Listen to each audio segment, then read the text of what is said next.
Армысыздар, құрметті көрермендер, сіздермен біз бір шаңырақ астында подкасты.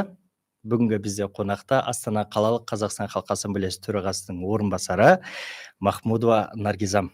Қош келдіңіз, Наргизам ханым. Сізді көргенімізге өте қатты қуаныштымыз. Бүгінгі подкастта бізбен бірге бөлісіп келіп жатырсыз. Жалпы сұрағымды бірден бастайын. Бір шаңырақ астында деп атадық бұл подкастты. Қазақстан Халқы Ассамблеясының 30 жылдығы өзіңіз білесіз биыл. Сол жыл аясында бастаған болатынбыз. Сол енді ассамблея төңірегінде болады. Бүгінгі сұрақтарымыздың барлығы десек те болады. Жалпы ассамблеяға қалай келдіңіз, қашан келдіңіз? Мен енді өмірімді ассамблеясыз елестету мүмкін емес шығар деп ойлаймын. Себебі мен сол бір студент кездерімнен бастап Қазақстан Халқы Ассамблеясында белсенді жастар қатарында болып осылай атсалыса бастадым. Сондықтан да менің өмірімді ассамблеядан бөліп шығару деген мүмкін емес. Себебі мен өмірімді Қазақстан Халқы Ассамблеясына арнап жатырмын деп айтсам да болады. Қанша жыл болды жүргеніңізге осы ассамблеяда? Оны айтсам жасымды біліп қояды ғой көбі. 20 жыл төңірегінде. 20 жыл былай қарасаңыз өте аз мерзім емес. Сондықтан да 20 жыл бір мезетте өте шықты, бірақ та қаншама нәрсе көз алдымызда өзгеріп жатқаны бізді өте қатты қуантады. Жалпы ассамблеяда жүргеніңізде 20 жыл дедіңіз. Ол былай қарасаңыз, мен ол кезде нешеде болғанымда сіз айтқандай айтсам жасым біліп қояды.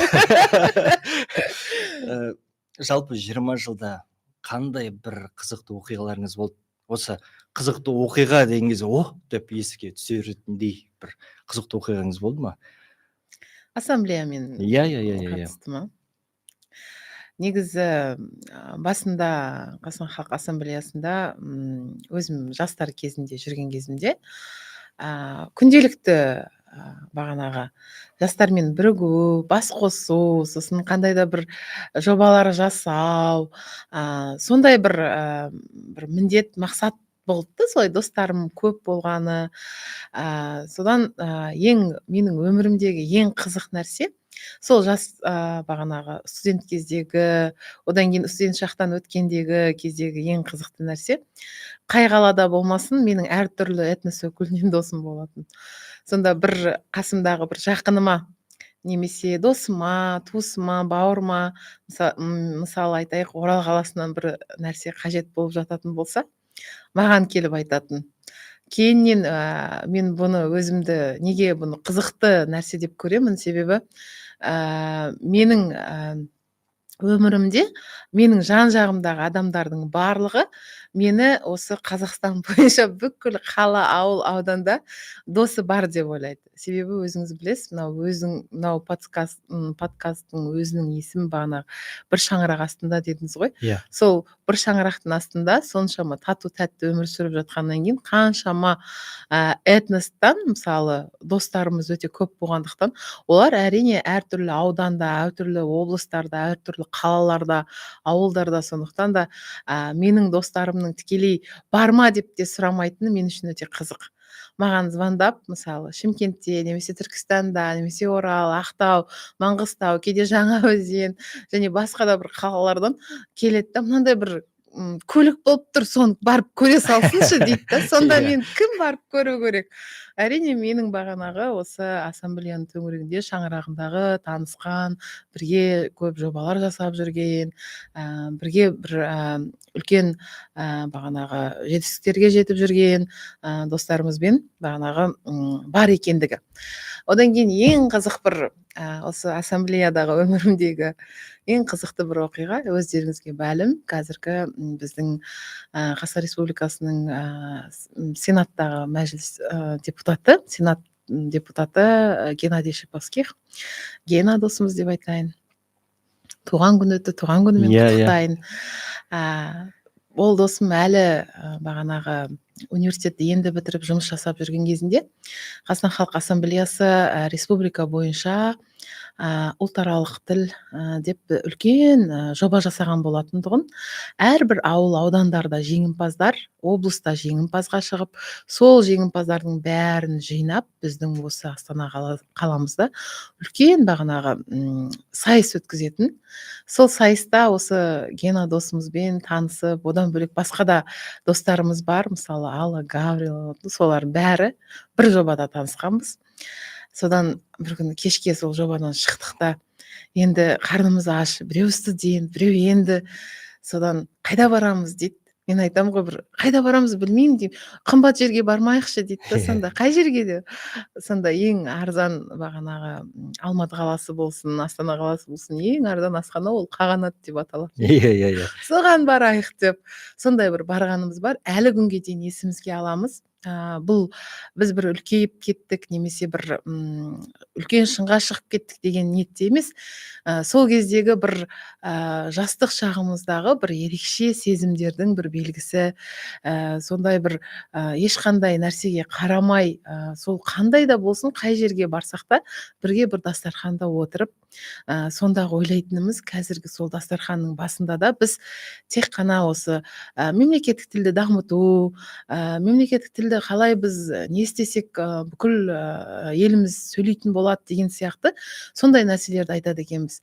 Әрине қазіргі таңда Геннадий депутат, мен де енді өз орнымда, басқасы да басқа орындарда жүрсе де, бірақ біздің сол жастық шағымыз, өзіңіз ойлап көрсеңіз, 15 жыл бұрынғы өмірімізде біз алға қойған кейбір мақсаттарымыз, мүмкіндігінше армандарымыз әзіргі таңда орындалып жатқаны. Себебі ол кездегі мынау біздің еліміздегі мемлекеттік тілдің бағанағы мәртебесінің қаншалықты болғаны, әзіргі таңда қаншалықты көтерілгені, соның барлығы біздің көзіміздің алдында өсіп келе жатыр. Және де біз әрбіреуіміз өзіміздің кішкентай бір тамшы болса да өз үлесімізді қосуға әрқашан дайынбыз және әрқашанда қосып келе жатырмыз деп ойлаймын.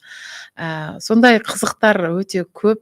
Бірақ та білесіз ба, мынау өмірде кейбір нәрселерге келгенде ең абзалы, ең керектісі осы дос деген. Досыңыз болатын болса, айтады ғой, 100 теңгең болғанша 100 досың болсын деп. Мен әзіргі таңда бағанағы айттым ғой, басқалар менен сұрап келіп жатады деп. Бірақ мен былай қарап отырсам, сол достарымыздың өзімен де бір дастархандас болсақ та, бір қандай да форумда, немесе қандай да бір жиын, қандай да бір нәрсе өткізсек те, біз барлығымыздың ниетіміз түзу және мынау еліміздің бейбітшілігінің сақталып қалуына, ынтымағымыздың әрі қарай жалғасуына, достығымыздың бекем болуына әрбіреу атсалысып жүреді екен. Сондықтан да барлық көрермендерге айтарым, досына қарасаң, ол адамның қандай екенін білесің дейді. Сондықтан да жандарыңыздағы, жан жақтағы достарыңызға адал болыңыздар, сол достарыңызбен бір қандай да мақсат қойсаңыздар, соған жетуге ұмтылыңыздар деп айтқым келеді. Өзіңіз 20 жыл дедіңіз, сосын жаңағы Геннадий Шиповскихпен болған оқиғаларыңыз, сол түсініп отырмын әрине. Ол кездегі енді студент болдыңыздар, біреу жұмысқа енді орналасып жатыр, шын мәнінде 15 жыл бұрын біреудің қалтасында ақша бар, ақша жоқ, өзіңіз айтып отқандай жаңа арзан жерді іздедік деп. Сол кездің тамағының бір үзім нанның дәмі әлі кетпейтін шығар естеріңізден, ойларыңыздан.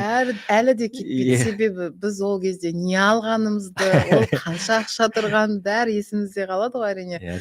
Соны әлі күнге дейін мысалы есімізде қалып кетті. Бұның өзі деген адамның өміріндегі кейбір өткен сәттердің мысалы адамның ойында қалатыны, және бұл келешекте мысалы біз басқа да нәрсе істеп жатқан кезде менің айтпағым, сол жердегі әңгімеміз жай ғана бір жастардың жиналып бағанағы күліп ойнап істеген әңгімесі емес. Ол келешекте елімізді қалай істесек гүлденеді, әрі қарай елімізге қалай біз еңбегімізді сіңдіреміз деген сияқты сөздер айтылған. Сондықтан да мен үшін сол бір отырған дастархан әлі де өте қымбат. әрине. Ол жердегі әрине бағана тамағымыздың ішкен асымыздың берілген қаражат аз шығар, бірақ та ол жердегі бағанағы біздің Естелік. жиған түйгеніміз, естелігіміз мәңгілікке. Иә, жаңа осыны айтқандағы сұрағым келгені, 20 жыл болды, осындай неше түрлі оқиға, енді 20 жылдан бері жұмыс жасап келе жатсыздар. Барлық адам бірдей емес. Әркімнің әртүрлі мінезі бар. Мысалы, бір үйде 5 адам болатын болса, сол 5-інің де мінезі әртүрлі. Тем более былайынан айтқан кезде біздің этносаралық мына келісім, этносаралық салада жүргендегі ол өте нәзік десе болады. Сол жақта жүрген кезде болады ғой, енді шыны керек, әртүрлі көңіл күйде боласыздар, бір кезде жынданасыздар, бір кезде қуанасыздар. Соған жынданғаннан кейін барып одан әрмен жұмыс жасауға шабытты қайдан аласыз, жалпы қалай айтсам болады, күш қуатты қайдан аласыз оған? Өйткені ассамблея бүткіл ғұмырымды ассамблеяға арнадым дедіңіз, сонда күш қуатты қайдан аласыз? Негізі мен өзім өмірімде өте сабырлы адаммын. Егер мен далада машинамды біреу қағып кетсе, мен ол адаммен айқайласпаймын. Мен ол адамға сіз амансыз ба, бәрі жақсы ма, аяқ қолыңыз жақсы ма, дұрыс па, бәрі деп айтамын. Мен кінәлі емес болсам да, мен ол кісіден жағдайын сұраймын. Сондай бір есіме түсіп тұр, Астана телеканалында жұмыс жасап жүрген кезімде көлігімді сыртқа қойып кеткем. Сөйтсем, біздің продюсер ханымның, Гүлфира ханымның қайын інісі келіп машинаның артын соғып кетті. Маған звондайды ғой, енді сондай немен, Наргизам ханым, машинаңызды деп. Мен айтам, не болды, қатты ма деймін ғой, енді сондай осындай ғана сабырлы немен. Сөйтсем, бір кезде шықтым далаға, енді көліктің жанына шықсам, кішкене ғана не, бара беріңіздер, еш нәрсе болмайды, көлік қой, адам тірі болса болды ғой деген сияқты. Менің сондай бір өмірде сондай бір сабырлығым бар. Енді оны білмеймін қайдан келгенін, бірақ қандай да жағдайға өте сабырлымын. Сол үшін мынау жұмыста ешқандай мен біреумен кикілжің немесе біреумен ұрысып қалу, бір жерде сөзге келіп қалу деген менде болмаған екен. Сол үшін де мен осылай бағанағы бір шаңырақтың астында, Қазақстан Халқы Ассамблеясында әлі күнге дейін жұмыс жасап келе жатқанымда бір үлкен сыры болуы мүмкін. Себебі біздің арамызда ондай бір кикілжің мен байқаған емеспін. Барлығы да бір ел, бір мүдде үшін жұмыс жасап жатыр. Достық үшін өте әріптестеріміздің өзінің арамызда бәрімізде достық қарым-қатынас. Кейде оның үйінде не болып жатқанын, неше бала шағасы бар екенін, қашан той жасайтынын бәрін біліп отырамыз.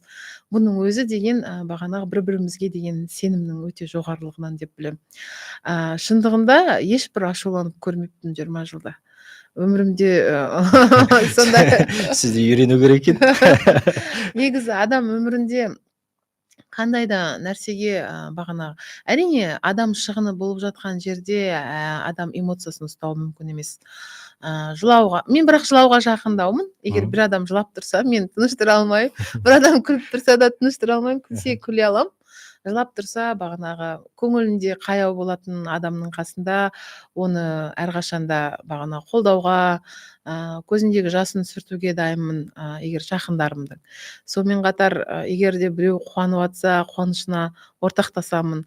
Мысалы, еліміздің көк туын көтеріп жатқан қаншама спортшыларымыз бар. Солардың бәрі үшін, мысалы, мен мақтан тұтам. Оның ұлтына, ол қай этнос өкілі екені ешқандай мағынасы жоқ, ол тек қазақстандық. Сол үшін өте қатты бағанағы мақтан тұтып, қуанып, мынау өздеріңіз білесіздер, жақында ғана өткен футбол, Қайрат пен Реалдың арасында енді анандай әлемдік деңгейдегі футбол клубымен, мен айтамын, біздің Қайрат клубының өзіне бір Мбаппенің зарплатасы да кетпейді екен. Барлығын алған кезде.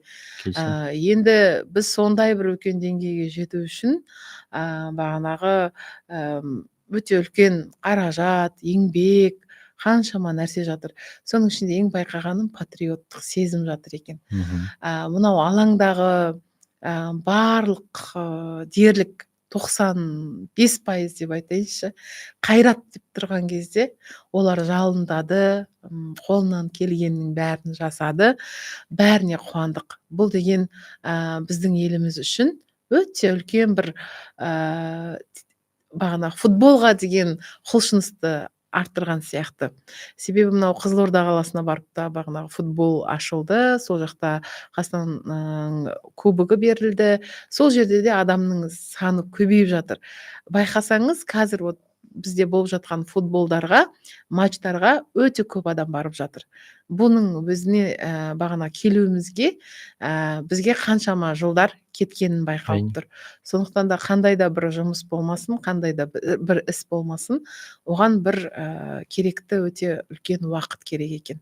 Сондықтан да қай салада болмасын, біздің еліміздің көк туын желбіретіп жатқан жастарымыз, үлкендеріміз, орта буын барлығына денсаулық тілейміз, сабырлық тілейміз. Солардың жеткен шыңдары біз үшін өте бақыттымыз деп есептейміз. Әрине. Спорт деп қалдыңыз, Наргизам ханым. Жақында өткен Қостанай өңірінде, Қостанай жерінде дәстүрлі ұлы дала дүбіріне барып келдіңіз. Қалай өтті жалпы? Барлық информация бізде бар дейсіз. Әрине, ассамблеяның туын көтеріп алып, барлықтарыңыз бардыңыз. Расул мырзаны да көрдік ол жақта, өзіңіз де жүрдіңіз. Жалпы барлық ассамблея мүшесі барды. Жалпы қалай болды, атмосферасы қалай болды? Өйткені суреттен қарасақ, действительно суреттің өзінен атмосфера сезіліп тұрды, кәдімгідей қандай болғаны. Ал өз көзіңмен және сол жақтың ортасында жүргеннен кейін атмосферасы ойлаймын мүлдем басқаша болды деп. Ол да жаңа өзіңіз айтқандай футбол туралы айттыңыз ғой енді. Бір жағынан патриоттығымызды көрсетті дедіңіз, екінші жағынан ол бірлігіміздің бір көрінісі деп ойлаймын. Өйткені ол жақта тек қана қазақтар емес, жанкүйер болған ол барлық этнос өкілі еліміздегі. Бұл жақта да сондай бір көрініс тапты деген ойдамын. Сол қалай болды? Енді бәйгеге келетін болсақ, енді бұл қазақ халқының ұлттық ойыны. Бұл жерде 15 команда қатысып, соның ішінен бір команданың өзі Қазақстан Халық Ассамблеясының атынан, және бұл бәйгенің өзін Қазақстан Халық Ассамблеясының 30 жылдығына арнап отыр. Бағанағы Мыржақов Дулатұлының юбилей деп атап отыр, мерейтойына арнай. Мына жерде біздің атымыздан шабандоздарымыз қатысып жатқан жерде қалай бармасқа дейсіз ғой. Кімнің болмасын ішкі дүниесі бағанағы біздің қанымызда сондай бар-ау деймін, бағанағы о деп алға деп жүгіріп бағанағы реттейтін. Сондықтан да әрине ол жердің атмосферасы өте жоғары дәрежеде болды. Бұл жерде байқасаңыз, біздің командамызда 5 шабандоз, бірақ біздің командамыз бірінші рет қатысып тұр бұндай нәрсеге, бәйгеге бірінші рет қатысып тұр. Ал кейбір командалар қаншама жылдан бері қатысып келе жатқан командалар. Тәжірибелі. Бірақ бұл жерде байқағаным не нәрсе? Бұл жерде Қырғызстаннан, Румыниядан, басқа мемлекеттерден келген бағанағы шабандоздарымыз бар. Бұл жерде бір ғана байқағаным достық. Бірінші күн әрине кішкене бәрі қалай болады екен деген жұдырықтарын ұстап, бағанағы алға деп ұмтылды. Екінші күнге келген кезде бір-бірімен жақындаса бастады. Үшінші күні достаса бастады, төртінші күні дос болып кетті де. Бесінші күні мәре сызығын кесіп өтетін кезде кім жеңіп жатқаны ешқандай бір мағынаға ие емес болып қалды. Сіз көрсеңіз ғой, бірінші орынға Қырғызстан командасы бәйгені озып жетті. Андағы бүкіл тұрған адамдардың дауысы, мынау қошеметтеуі, дауысымен бағанағы ұрандатуы, бұның барлығы да бір бірліктің сезімін және достықтың сезімін білдірді. Олар үшін кім жеңіп келген емес, бірінші келген адам, бағанағы бірінші келген шабандоздар, бірінші келген команда өте үлкен бағанағы қошеметке ие болды деп айтуға болады. Одан кейін енді жабылуы болды. Ол жерде өзінде біздің шабандоздарымызға медальдар берілді. Сонымен қатар Қазақстан Халық Ассамблеясынан қатысқан команда мүшелеріне сыйақы берілді. Бұның өзіне спонсорларымыз атсалысты дегендей. Осындай жағдайларда шетте қалмайтын осындай біздің өнерпаз бағанағы шабандоздың өзі өнерпаз деген сөз ғой, аттың үстінде Әрине. деген 500 шақырымды өтіп жүру деген бұл әрбір адамның қолынан келе бермейді. Әрине. 10 шақырым жүргеннің өзіне мысалы шаршап қалады, аяғы талып қалады. Мына жерде енді 500 шақырым жүріп тұр. Бұл жерде тек қана шабандоздың бағанағы сабырлығы немесе бір мықтылығы емес, бұл жерде оның дайын болуы. Сондықтан да мен барлық бәйгеге қатысқан шабандоздарға үлкен алғысымды білдіремін. Соншама уақытын бөліп, бүкіл ең қызығы 5 күн бойы олар деген анау көшеде жатты. Мысалы торғайдан шықты ғой олар. Торғайдан шыққан соң енді өзіңіз білесіз, Қостанай облысы бағанағы торғайда бидай. Иә. Сол бидайлықта жатты адамдар. Келесі күнді күту үшін сол бидайлықта жатып, сол жерде ұйықтап, таңертең таңғы астарын ішіп, тағы да жолға осылай жөнелді. Осының өзінде қаншама бірліктің мағынасын алып келіп тұр. Әрине. Бағанағы мен ойлаймын, сол жердің бағанағы ұйымдастырушылары өте андай дұрыс бір шешім қабылдаған сияқты. Қазақстан Халқы Ассамблеясының 30 жылдығы деген өзінің соның аясында өтуінің өзі ана жерге бір басқаша сезім берді. Өзіңіз білесіз, Қазақстан Халқы Ассамблеясында мен біріншімін, сен екіншісің, ойбай сен былайсың деген арамызда ешқандай бір не жоқ. Ана жерде де сондай болды да. Ондай жерде сіз өте қатты мақтан тұтасыз. Мысалы, егер бірінші қазақстандық команда келіп жатып, сондай қошеметке бөленіп жатса, мен сізге қазір таң қалып өстіп айтпас едім. Бұл жерде Қырғызстанның командасы, өзге елдің мемлекеттің командасы жеңіп келсе де, біздің қазақстандықтар оларды қолдай білді және оларға қошемет білдіре білді. Сондықтан да бұл жерде біздің тек қана еліміздің ішінде бірлік емес, достық емес. Бұл сонымен қатар біздің жан жағымыздағы көршілес елдермен достығымыздың үлкен бір символы деп білемін. Достық жеңді десе де болады дейсіз ғой. Иә.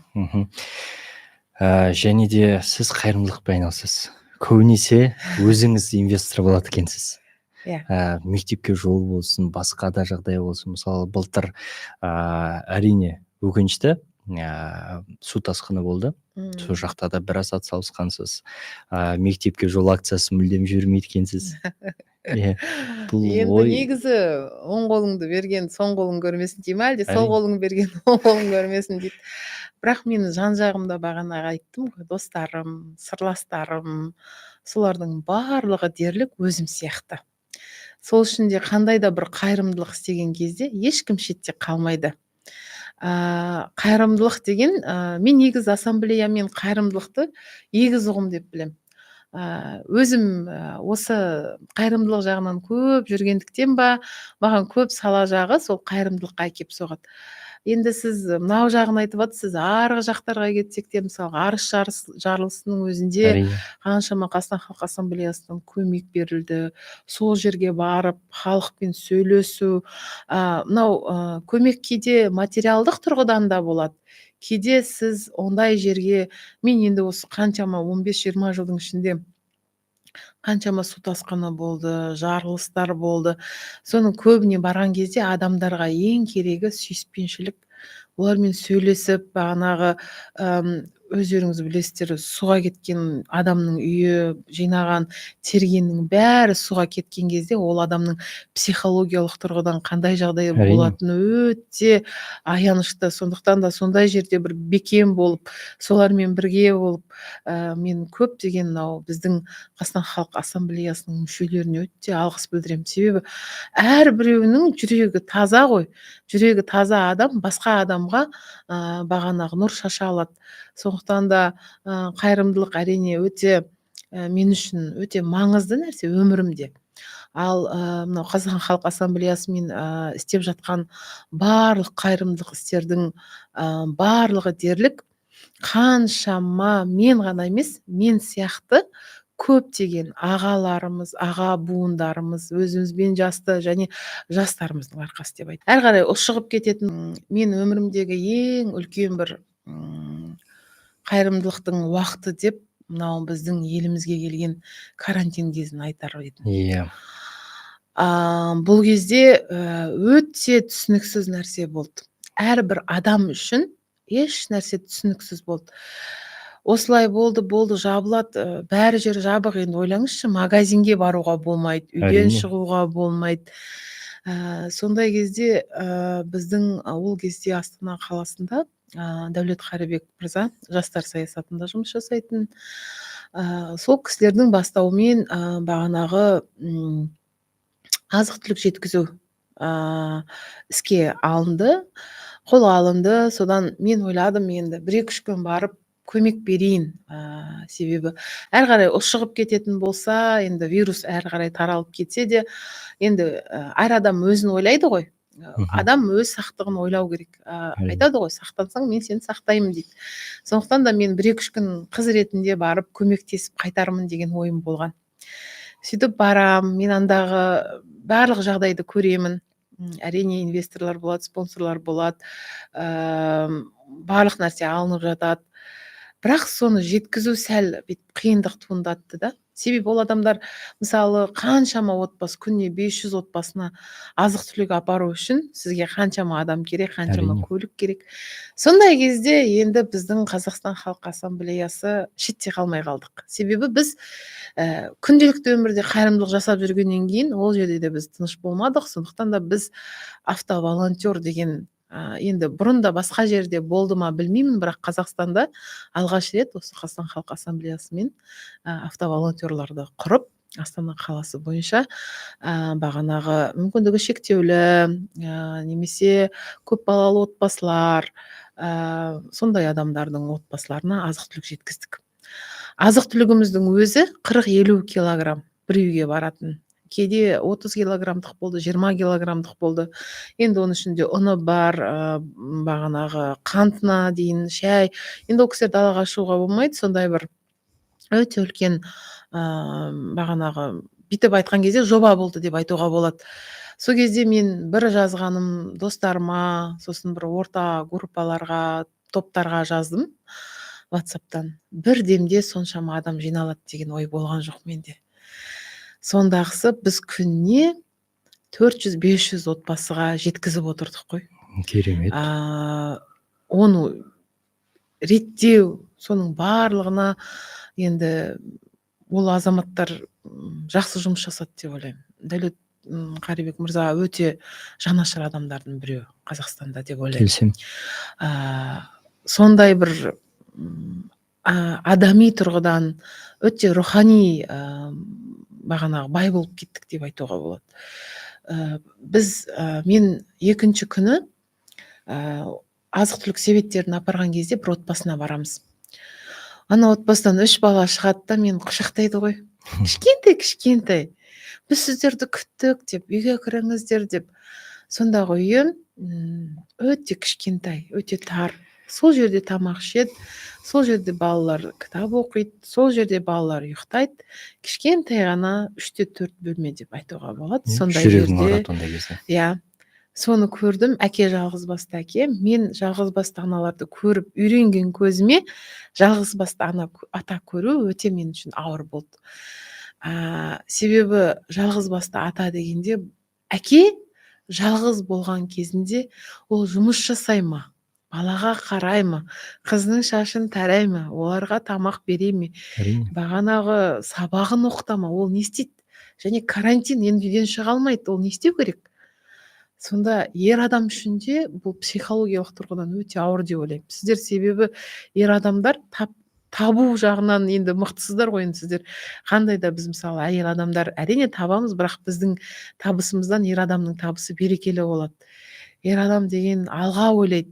Сондықтан да бұл жерде ер адамның сәл сынып қалғанын көрген кезімде мен үйге қайтып келіп түнімен ойланып, мен карантин біткенше осы Дәулет мырзамен, ол кезде тағы да басқа да ағаларымыз болды. Сол кісілермен басынан аяғына дейін жүрем деп өзіме уәде бердім. Мен өміріме қауіп төніп тұрғанын білдім. Мен де сол вируспен ауырып қалатынымды білдім. Бірақ мен анандай отбасыларды көрген кезде менің жай ғана үйде жатып қалуым, вирустан қорқып үйде болуым ешқандай жақсылық әкелмейтін, және мен сол кісілермен бірге отырып барлығы жан-жақты бағана Қазақстан Халқы Ассамблеясының мүшелерін жинай отыра мен қаншама адамға көмегімді, септігімді бағанағы жеткізе аламын деп ойладым. Команданы жинағанда да айтатынмын, бетперде шешпейміз, бір адамның үйіне барғанда қолынан ұстамаймыз. Бұның барлығын бағанағы біз ұстандық. Сол кезде өздеріңізге мәлім, бетперде жоғалып қалды. Бағанағы аптека, дәріхана сөрелерінде жоқ болды. Адамдар далаға шығып келу үшін бетперде болмаса болмайтын болды. Сол кезде 2.200.000 дана, 2.200.000 дана бетперде келеді. Сол бетпердені біздің конгресс-холл бар. Ол кезде енді концерт болмайды, еш нәрсе жоқ, адамның бәрі қамаулы. Сол кезде біз сол бетперденің барлығын қорапшаларға салдық, 50 данадан. Ойлаңызшы, сонда біз анда ешкімнің бір жаман ойы жоқ қой, сондағы отбасыларға жетсін деген ниетпен. Әрбір қораптың ішінде 50 данадан бетперде, соны біз бүкіл қаланың жан-жағына апарып бағанағы адамдарға таратамыз. Әрине бұл жерде осыған қолы жетпей жүрген адамдарға таратуға тура келді. Біз сол кезде мен Астананың жан-жағында қаншама бағанағы өмірінде әртүрлі ситуацияларға байланысты осындай өмір сүріп жүрген отбасылардың санының өте көп екенін сол кезде көрдім. Сол кездегі мынау 2.200.000 бетперденің әрбіреуінің соған қолы жетпей жүрген адамға жетуіне өте үлкен бір ықпалын тигіздік. Сол үшін мен үшін сол кездегі бір қайырымдылық кезеңі, әрбіреуіміз сапта тұрған әр адам өмірін қия тұра осындай іс-әрекеттерге барды.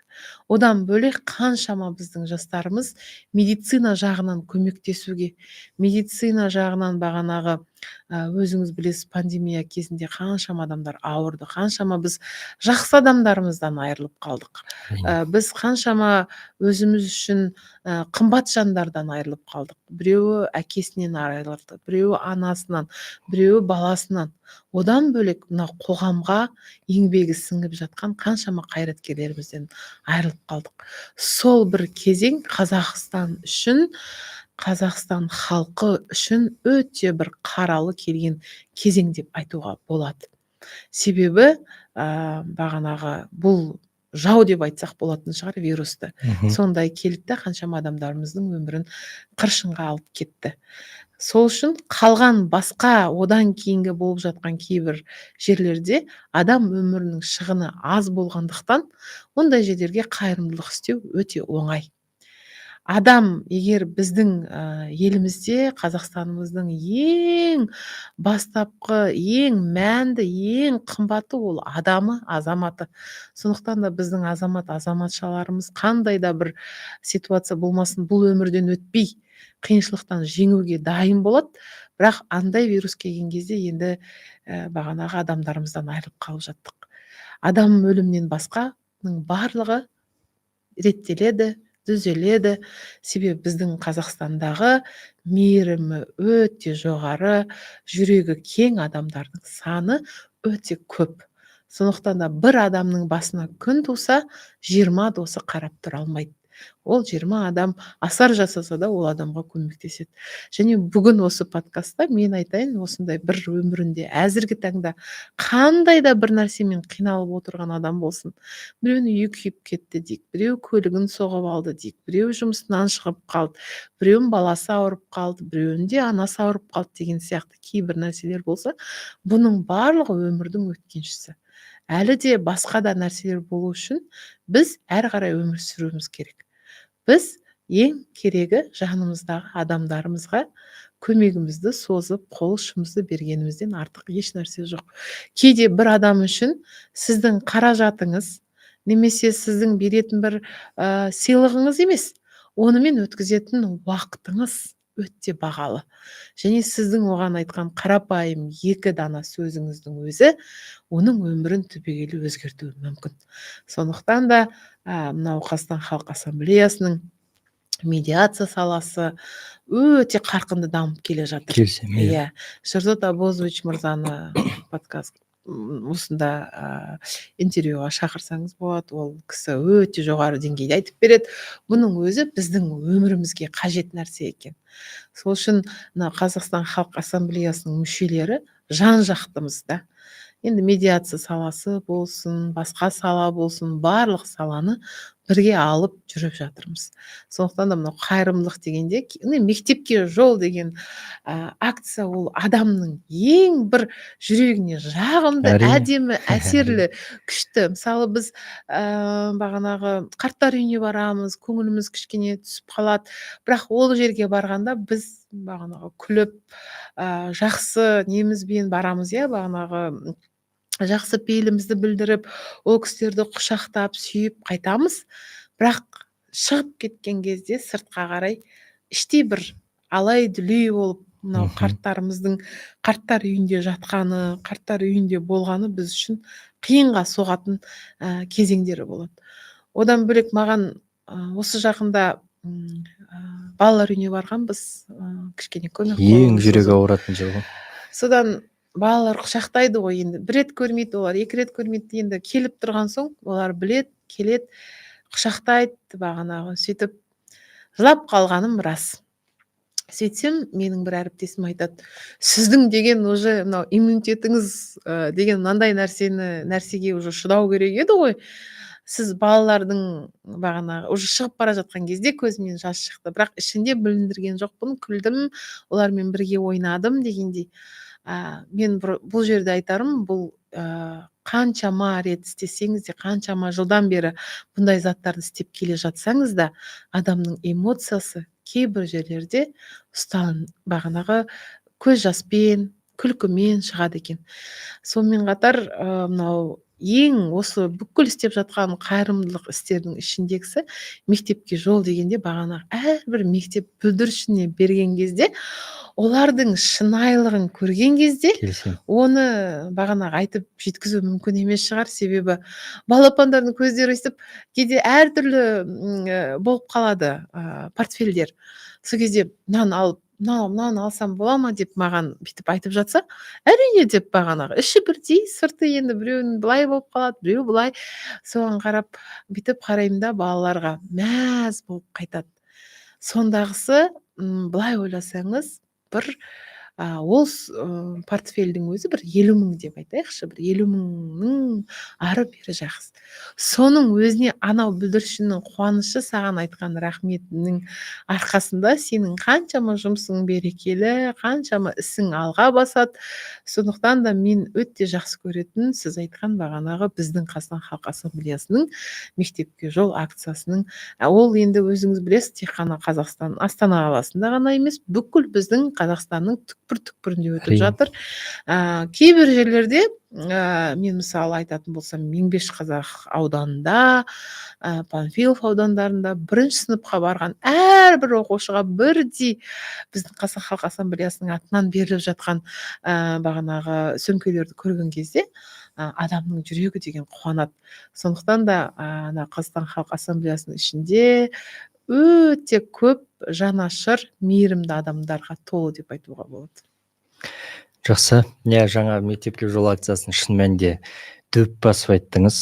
Жүрегің елжіреп, өзің қуанып, бүткіл ашуыңды, көңілген болмаса, барлығы әп-сәтте жоқ болып, артта қалады. Өйткені оны да пандемияның уақытында мен де көрдім, сезіндім. Мектепке жол акциясына солайдан сөмкелерін таратқан кезде, балдарға, қыздарға кәдімгідей шынайы күлкісін көрген кезде, шын мәнінде өмірдің бір керемет осы екен ғой деп түсінесің. Керемет, иә. Басты сұрайын дегенім, өмірлік ұстанымыңыз қандай?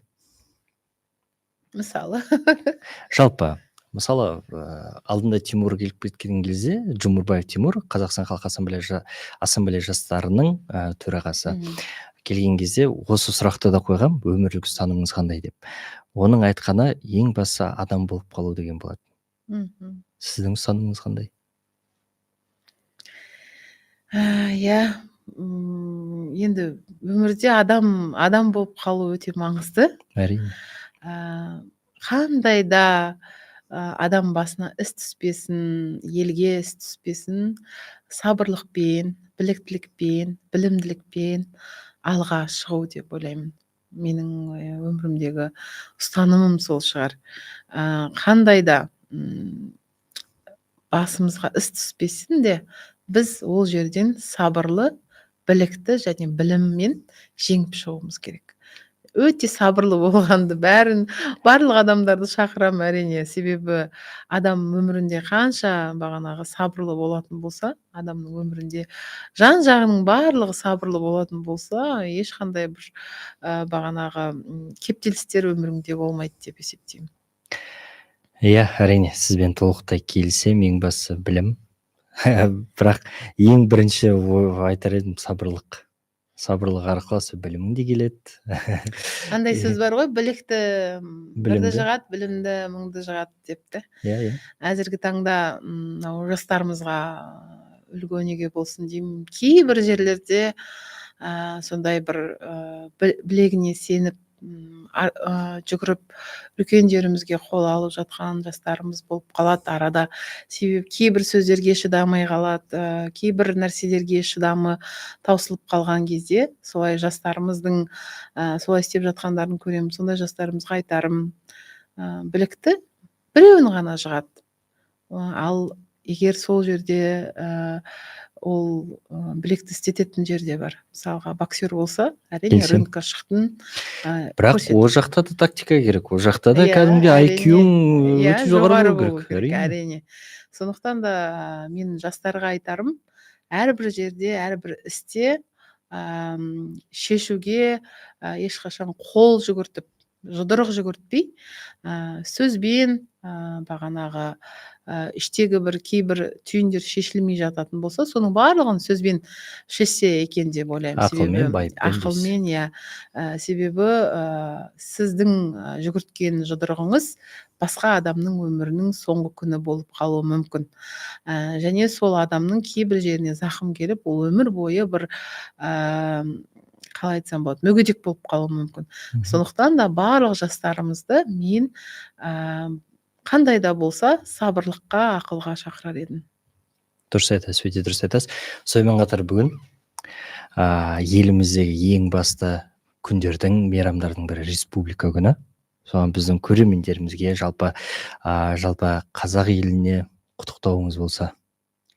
Енді біздің бұл ұлттық мерекеміз өте, енді өзіңіз білесіз, бұл мерекені жандандырды. Қайтадан еліміздің күнтізбесінде қызылға боялып бағанағы мереке ретінде аталып өтіп жатқаны өте қатты қуантады. Және республика күні өзіңіз түсініп тұрғандай, біздің ата-бабаларымыз қаншама ғасырлар бойы аңсаған мемлекетіміздің бағанағы республика болуының өзі біздер үшін, жастар үшін өте бағанағы байлық деп білемін. Сондықтан да бүкіл қазақстандықтарды осы күнмен, республика күнімен шын жүректен құттықтаймын. Айтарым, көк туымыз әрқашанда биікте самғай берсін. Сол көк туымыздың әрбір шыңда, әрбір таудың шыңына қоюға нәсіп етсін. Сол үшін әрбір азаматша Қазақстанда тұрып жатқан өз ісінің майталманы болсын, өз ісін басынан аяғына жеткізетіндей адамдардан болсын.